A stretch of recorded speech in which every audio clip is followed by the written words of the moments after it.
Hello, I'm conscious I'm the last person between you and lunch, so I'll try and move through this as concisely as possible. I wanted to start in best consultant tradition with a couple of statistics, some of which will be familiar with people here, some of which won't. 130,000 new books published in the UK every year. 1.2 million titles sold at least one copy in the UK last year. And that's the context into which ebooks are inserting themselves. This data comes from the American Market Association of American Publishers, and I've indexed it just to give a sense of the change in scale.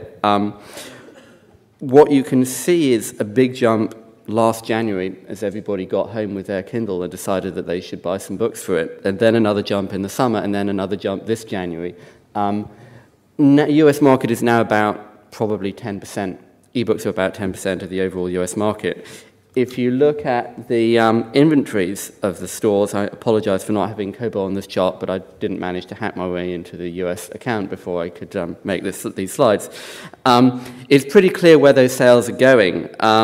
Kindle US has about 900,000 books in their inventory, compared with several million titles that sell at least one copy in print. Kindle UK not far behind. iBooks in the US and the UK both still have less inventory than Foyles on the Charing Cross Road has physical inventory. And that's probably reflected in where the balance of sales are going at the moment. If one then looks at the devices, here things get a little bit more interesting. We had a conversation earlier today about enhanced books versus apps versus ebooks. And I'm not going to kind of add anything in particular great insight to that, except as everyone has said, we don't really know where things are going to go. But what we do know a little more about is what kind of devices are going to be in the market. And I think the most important point on this slide is the sheer number of smartphones that are going to be in the market over the next 5 years. We're going to go from maybe 10, maybe 15% of the population having a smartphone, which means an iPhone or an Android device with a color touch screen, to 75% of the population or more, driven by cheap devices from China that wholesale for $150.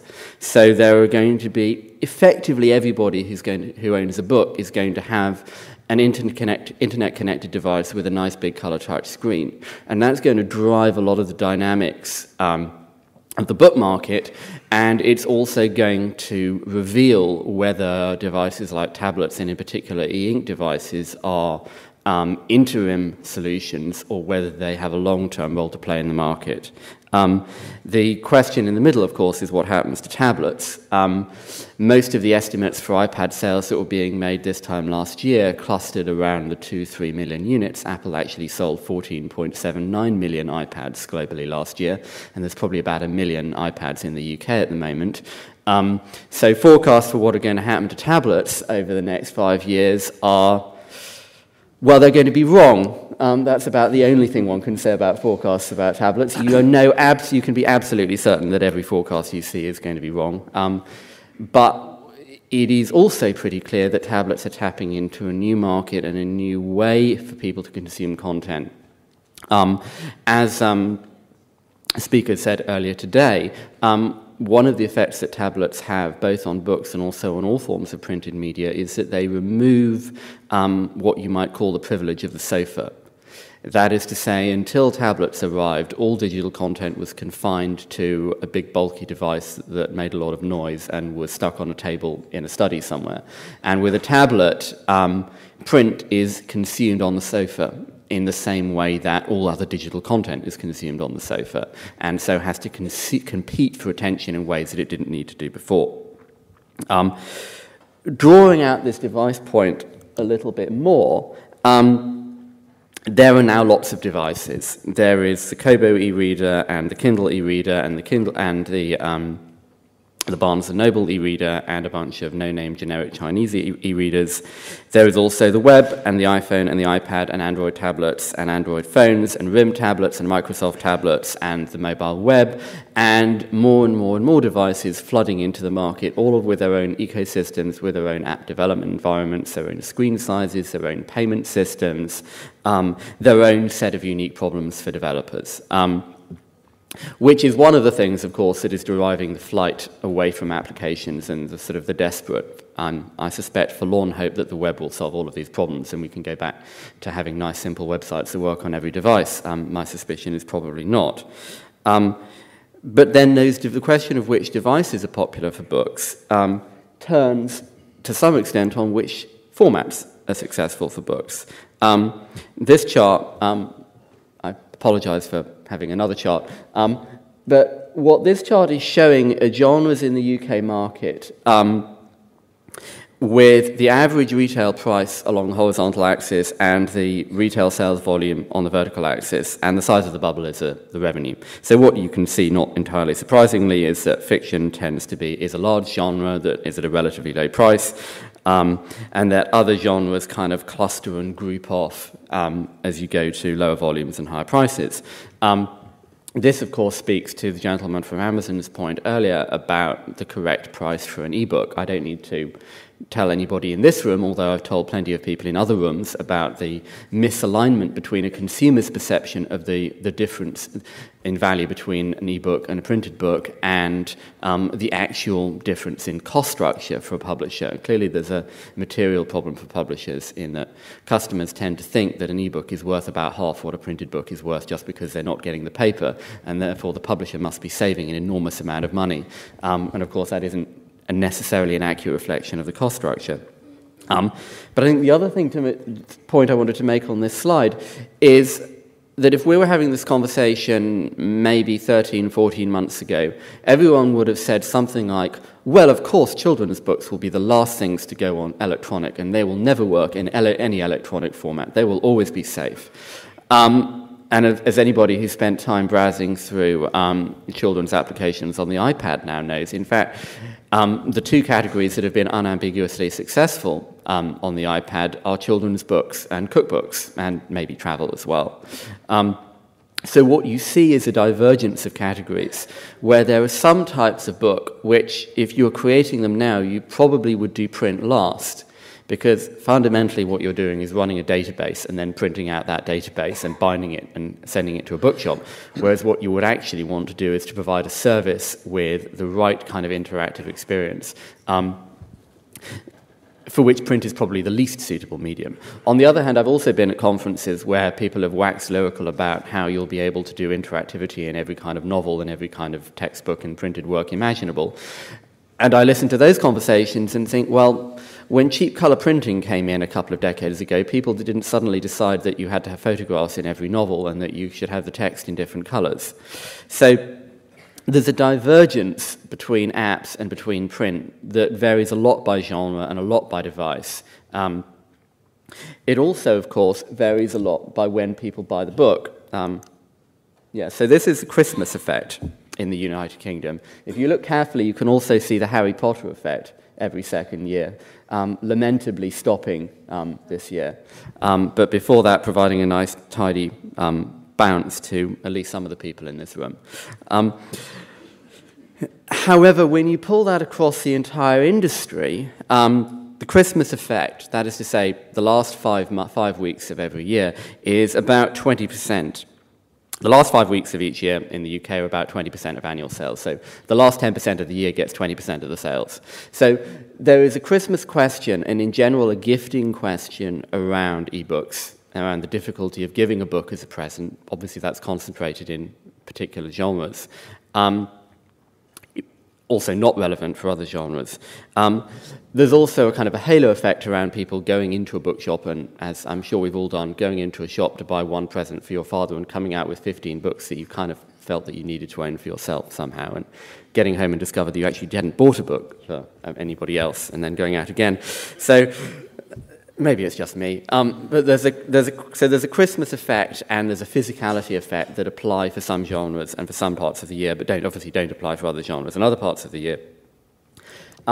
Drawing out that retail impact, this is the UK retail scene.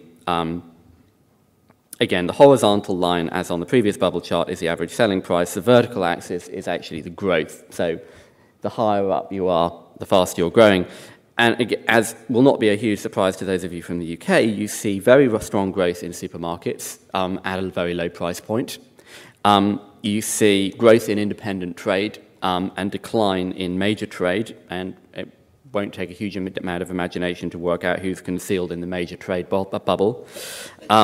And growth in online. Interestingly, despite the perception that Amazon is a ferocious discounter, Amazon, which makes up the vast majority of that online bubble at the top right, actually the average selling price for online is about the same as the average selling price for the physical market. So there's a perception of discounting which isn't actually necessarily mirrored by the overall weight of the business. The interesting thing about the independent trade and major trade that we're seeing is that effectively the poor quality independent trade went out of business over the last 10 or 15 years, was driven out of business by major trade and by Amazon. But there's now a resurgence of much higher quality independent trade, which is something that you can see in plenty of other businesses that have been affected by those same kind of factors. Grocery, for example, where poor quality grocers, independent grocers were driven out of business, and then organic, independent, locally sourced grocers came in, filling the gap and taking share away from supermarkets. But again, this is something to bear in mind around genre. The people who buy books in supermarkets are buying quite different books from the people who buy books in independent trade. Indeed, I had a conversation last week with one of the major suppliers of books to supermarkets who said, essentially, we sell books to people who don't buy books. But then drawing out that retail point, I wanted to make a point about discovery. And this is not intended to be a particular criticism of Amazon per se, it just points to the difficulty of the problem. I have a little collection of these emails because I buy a lot of books from Amazon. People from the UK may not be aware that Philip Larkin has in fact been dead for quite a long time. And so his new book, The Less Deceived, was in fact not released last month. The same applies for Suetonius, who most people probably know is dead. And his new book, The Caesars, was not, in fact, released for the first time on the 1st of April. These are probably unfair. We all know the metadata issues behind them. This one is a little bit more curious. People who have bought books by Tacitus might want to know what this book, I don't even want to know what this book is, but I'm sure it made a nice living for somebody. So there remains a discovery problem. And drawing all of those earlier slides about retail and genre together, I think the problems that Michael is trying to solve are really the crucial problems around ebooks, because they're around discovery. Michael is trying to solve that with Kobo. The UK publishers have backed a venture in the UK called Anobi, which is also trying to solve that problem, and there are other companies addressing it in the same way. That buying books is a leisure activity. That going to a bookshop without knowing what you're going to buy and wandering around for half an hour and then walking out is in fact a leisure activity. And it's not one that is necessarily susceptible to an algorithm on a website. And it's certainly not one that's susceptible to a search box. So the challenge for ebooks is how to replicate that serendipity of walking into a shop and seeing a book that you didn't know existed, that wasn't necessarily on the front table because the publisher paid the retailer a lot of money to put it on the front table, but that you happened to find in a back corner somewhere.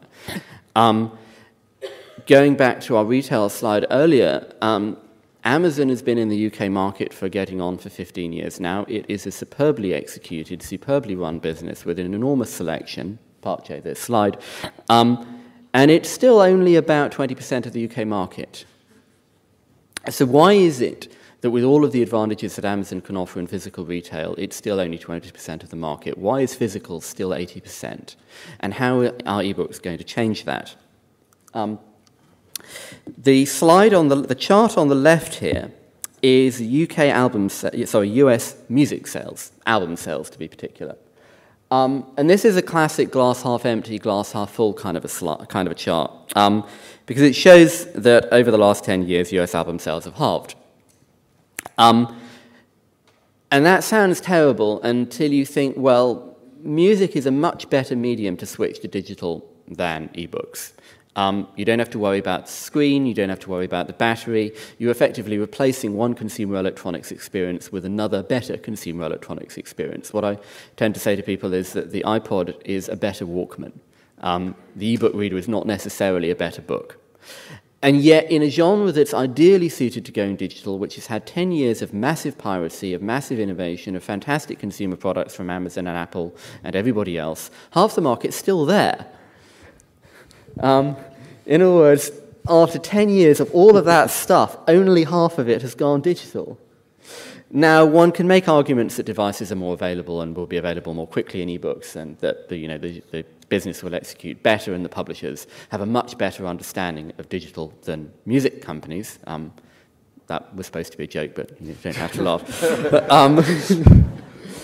But nonetheless, the quote that, given everyone's putting quotes on that slide, is maybe the quote that I should have put on my slide, is from a science fiction writer, either Arthur C. Clarke or Isaac Asimov, I forget which, who said that people tend to underestimate how quickly things will change in the long term, but overestimate how quickly they will change in the short term. We're seeing extremely rapid growth in ebooks. We see delightful, enchanting, and highly imaginative statistics from Amazon who say things like, if you were to pile all of the Kindles we sold last year and remove the packaging, then you'd get 3/4 of the way up Mount Everest, which results in lots of analysts trying to measure their Kindle and then look up the height of Mount Everest to try and work out how many sales that might have mean Amazon might have made. And then they come to presentations and use third-party statistics. But the truth is, although that we know there's a great deal of growth from a very low base, what we don't really know is where that growth will end. Michael made a crucial point about the folly of trying to extrapolate from what was happening 4 months ago. You could also talk about the folly of trying to extrapolate from what's happening even now. I was asked last year to make a forecast for... It's all falling apart. Yeah, well, I was asked last year to... Yeah, it's oh, is it? Yeah. Thank you. If one had tried to forecast what would happen to mobile phone penetration based on the period at which mobile phones entered extremely rapid growth, which was 97, 98, 99, you would have done your market survey and your user survey, and you would have said average spend is about £200 a month. Typical customer flies 3 or 4 times a month, is a business traveller, maybe has a company car. So that's what the mobile phone market will look like. And, of course, as we all know, that isn't what the mobile phone market looked like at all. And equally, if one asks what the ebook market will look like, the one thing one knows quite certainly is it will not look like the ebook market today. It will not be concentrated in romance and business travellers. It will not be concentrated in out-of-copyright products. The point of the chart on the right here is just to highlight some of the genres that move very easily and quickly to ebooks, so science fiction, romance. I should have put erotica in there as well because that's apparently a very popular category. IT, business reference, great fat, thick books, as somebody once said to Edward Gibbon.